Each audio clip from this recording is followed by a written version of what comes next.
நம்மளை குறித்து ஒரு வார்த்தை சொல்லியிருப்பாரே, ஆனால் அவர் என்ன வார்த்தை சொன்னாரோ அதை செய்து முடிப்பதற்கு அவர் என்ன இருக்கார்?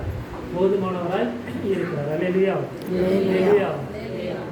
என்னுடைய வாழ்க்கையில் இருக்கக்கூடிய ஒரு சாட்சியை சொல்லி நம்ம ஜெபம் பண்ணுவோம். முதல் பிள்ளை ஜான் பிறந்தப்போ அது சிசரியனில் தான் அந்த பிள்ளையை பெற்றெடுக்க முடியுது. பிறந்த 2வது மாதத்தில் அவளுக்கு தலை சுத்தா இருக்குன்னு சொல்லிட்டு ஹாஸ்பிட்டலில் காமிக்கிறதுக்காண்டி கடந்து போயிருந்தோம். அப்போ அடைக்கலாபுரத்தில் நான் தனி வீட்டில் குடியிருந்தோம். பக்கத்தில் ஆக்னஸ் ஹாஸ்பிட்டல்னு சொல்லி ஒரு ஹாஸ்பிட்டல் இருக்குது. அந்த ஹாஸ்பிட்டலுக்கு அவளை கொண்டு போய் இப்படி தலை சுத்தா இருக்குன்னு சொல்லிட்டு காமிக்க போகிறப்போ அவங்க டெஸ்ட் பண்ணி பார்த்து சொன்னது, அடுத்தது அவங்க கன்சீவ் ஆகிட்டாங்க, 2வது பிள்ளை கன்சீவ் ஆகிருக்கு அப்படின்னு சொல்லி. முதல் பிள்ளை சிசேரியன் ஆகி 2 மாதம் கூட ஆகலை, அடுத்த பிள்ளை என்ன ஆகிருக்கு? கன்சீவ் ஆகிருக்கு.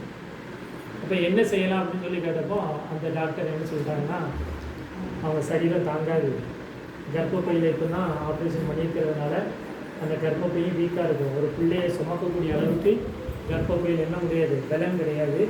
அதனால் நீங்கள் என்ன செஞ்சுருங்க, அந்த பிள்ளையை அழிச்சிருங்க அப்படின்னாங்க. சரி அப்படின்னு சொல்லிட்டு இவங்க ஆலோசனை கொடுக்காங்கன்னு சொல்லிட்டு இன்னொரு டாக்டரை போய் பார்த்தோம். அந்த டாக்டரும் சொன்ன காரியம் என்னென்னா, இப்படி இமிடியேட்டாக அடுத்தது கன்சீவ் ஆனதுன்னா டெலிவரி டைமில் ரொம்ப கஷ்டம். ஒன்று தாயை காப்பாற்றலாம், இல்லைன்னா பிள்ளையை காப்பாற்ற முடியும். அந்த கர்ப்பப்பை ஃப்ராக்சர் ஆகிடும்.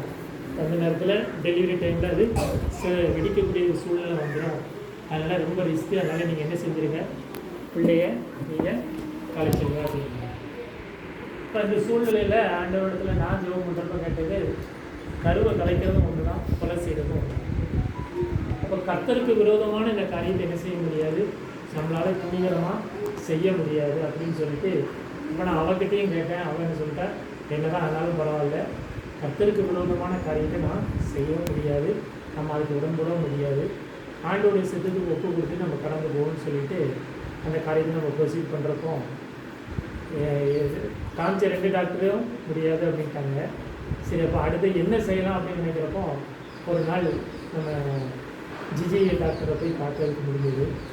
இப்போ பார்த்தோடனே ஃபஸ்ட்டு டைம் பாசிட்டிவாக சொன்ன உங்கள் டாக்டர் அவங்க ஒருத்தங்க, ஒன்றும் ஒரி பண்ணாதீங்க, ஜோம் பண்ணுவோம், கர்த்தர் நம்மளுக்கு எல்லா கரெக்டையும் செய்வார், நல்லா தொடர்ந்து நம்ம ப்ரொசீட் பண்ணுவோம் அப்படின்னு சொல்லி அவங்க என்ன செஞ்சாங்கன்னா அவங்க ப்ரொசீட் பண்ண சொல்லிட்டாங்க. அப்போ அந்த 9 மாதங்களும் கடந்து போன சூழ்நிலைகளில் என்ன நடக்கும் ஏது நடக்கும் அப்படிங்கிற ஒரு சூழ்நிலையில் தான் என்ன செய்யுது, கடந்து போனாங்க. ஆனால் ஒரு நிச்சயம் இருந்துச்சு, கர்த்தர் நிமித்தமாக இந்த காரியத்தை நான் செய்ய மாட்டேன்னு சொல்லி அவளும் தீர்மானம் எடுத்திருந்தா, நானும் தீர்மானம் எடுத்திருந்தேன். சரிங்களா? அது என்ன ஆனாலும் பரவாயில்ல, ஆனால் கர்த்தருக்கு பிரியமில்லாத இந்த காரியத்தை செய்ய மாட்டோம் என்று சொல்லி தீர்மானம் எடுத்து அந்த காரியத்துக்குள்ளே கடந்து போனோம். அப்போ 9வது மாதம் முடிந்து அந்த டெலிவரி டைமில் அவளுக்கு இந்த வலி வந்த நேரத்தில் நான் கொண்டு போய் அதிகாலையில் 4 மணிக்கு என் ஹாஸ்பிட்டலில் போய் சேர்த்து போயிருந்தோம். அப்போ சேர்த்ததுக்கப்புறம் அந்த ட்ரிப்ஸ் எல்லாம் போட்டு கர்ப்பவாய் திறக்கிறதுக்காண்டி எல்லாம் செஞ்சாங்க. ஆனால் எதிர்பார்த்த அளவுக்கு ஒரு ட்ரிப்ஸும் ஒரு விதத்துலேயும் அந்த இது செயல்படலை. அப்போ செயல்படாத சூழ்நிலையில் இருக்கும் பொழுது ஜிஜி மேடம் பார்த்தாங்க. பார்த்துட்டு சரி நம்ம அடுத்தது சிசேரியன் பண்ணிடலாம் அப்படின்னு சொல்லிட்டு அவங்க டைம் ஃபிக்ஸ் பண்ணிவிட்டு சிசேரியன் டைம்லாம் ஃபிக்ஸ் பண்ணிவிட்டு அவங்க போயிட்டாங்க. அப்போ அதுக்கான காரியங்கள் எல்லாம் ஆயத்தப்பட்டு இருக்கக்கூடிய ஒரு சூழ்நிலையில் ஒரு முஸ்லீம் லேடிக்கு இமிடியேட்டாக சிசேரியன் பண்ண வேண்டிய ஒரு கட்டாய சூழ்நிலை வந்துருச்சு. அதனால் என்ன செஞ்சுட்டாங்க, இவ்வளோ லேபர் வார்டில் தள்ளி வச்சுட்டு அவங்களும் உள்ளே கொண்டு போயிட்டாங்க. அவங்களுக்கு ரொம்ப எமர்ஜென்சிங்கிறதுனால கண்டிப்பாக உடனே பண்ணி ஆகணுங்கிறதுனால என்ன செஞ்சுட்டாங்க, அவங்கள சிசேரியன் பண்ணுறதுக்காண்டி அவங்க அந்த ஆப்ரேஷன் தியேட்டருக்குள்ளே கொண்டு போயிட்டாங்க.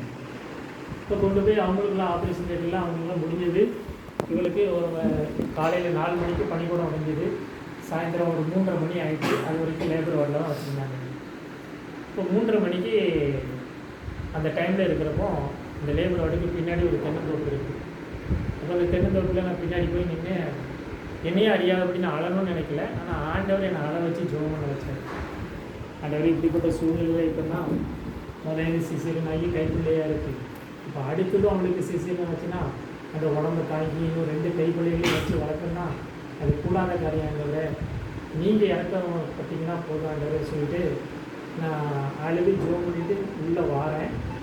உள்ளே வந்து நிற்கேன். ஜிஜி மேடம் உனக்கு சுகப்பிரசவத்தில் ஒரு பொம்பளை பண்ணுறதுன்னு சொல்லி கையில் எடுத்து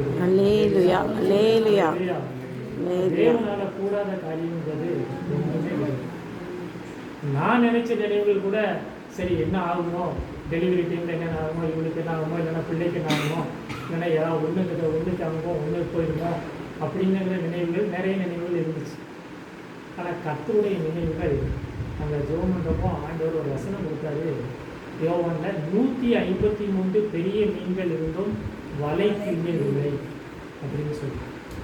அப்போ ஆண்டவர் இந்த கர்ப்பத்தில் இந்த பிள்ளையை தாங்கக்கூடிய அளவுக்கு விளைந்து இருக்கா இல்லையான்னு சொல்லி அவர் ஜெபம் பண்ணுறப்போ ஆண்டவர் அவருக்கு கொடுத்த வார்த்தை என்னன்னா 153 பெரிய மீன்கள் பிடித்திருந்தும் அந்த மீன் வலை கிழியவில்லை.